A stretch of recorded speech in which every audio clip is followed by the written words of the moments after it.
Vote যুদ্ধের ময়দানে অন্যতম একটি গুরুত্বপূর্ণ বিধানসভা কেন্দ্র নোয়াপাড়া। এবারে এখানে বিজেপির প্রার্থী হয়ে রয়েছেন অর্জুন সিং। রবিবাসরীয় সকালে প্রচার সারলেন নোয়াপাড়া বিধানসভার বিজেপি প্রার্থী অর্জুন সিং। তিনি এদিন ঢাক সহযোগে নোয়াপাড়া বিধানসভার অন্তর্গত গারুলিয়া পৌর এলাকায় পায়ে হেঁটে প্রচার করেন। প্রচার চলাকালীন বিজেপি প্রার্থী গারুলিয়ার ডানবার মিল কলোনিতে গিয়ে বাড়ি বাড়ি প্রচার করেন তিনি।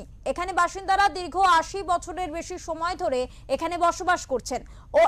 অর্জুন সিং সাংসদ থাকাকালীন এই এলাকায় উন্নয়ন করেছিলেন, কিন্তু বর্তমানে কিছুই পাচ্ছেন না এলাকার ভোটাররা। প্রচারের ফাঁকে এমনটাই দাবি করলেন বিজেপি প্রার্থী। অন্যদিকে এলাকার মানুষদের দাবি, বর্তমান সরকার তাদের জন্য তেমন কিছুই করতে পারেননি।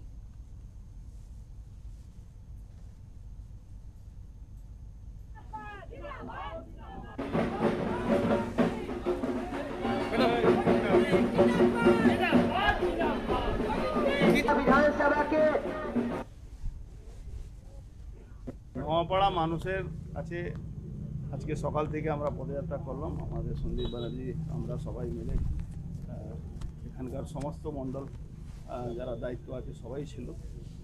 মানুষের আশীর্বাদ ব্যাপকভাবে, মানুষ চাইছে পরিবর্তন হোক, বাংলায় বিজেপি সরকার আসুক, মোদিজির বলেন সব। এখন একটা ট্রেন্ড রয়েছে বীজপুর, পানিহাটি, টিটাগড়, যেখানেই যাচ্ছে বিজেপি সেখানে জয় শ্রীরামের স্লোগান দিচ্ছে, বাধা দিচ্ছে। দেখুন, জয় বাংলা স্লোগান দিচ্ছে যারা, তারা একদম বাংলাদেশি দালাল, বাংলাদেশ জেহাদিদের দালাল। তারা এইসব করবে।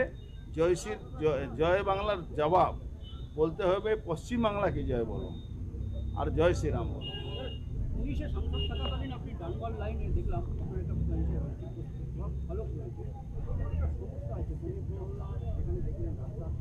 দেখুন, যা করেছি আমরাই করেছি।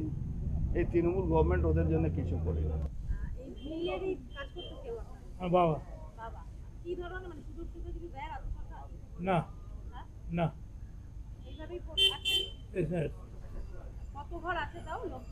অনেক ঘর আছে, অনেক আছে। হ্যাঁ, কি চাইছেন এই বর্তমান যেই আসুক, বিজেপি হ্যাঁ যেই আসুক, কি চাইবেন তাদের কাছে? তোমার কাছে চাই বিজেপি আসো। কি চাইবেন সেই সরকারের কাছে? হ্যাঁ, সব কিছু পাবো, বিজেপি আসো।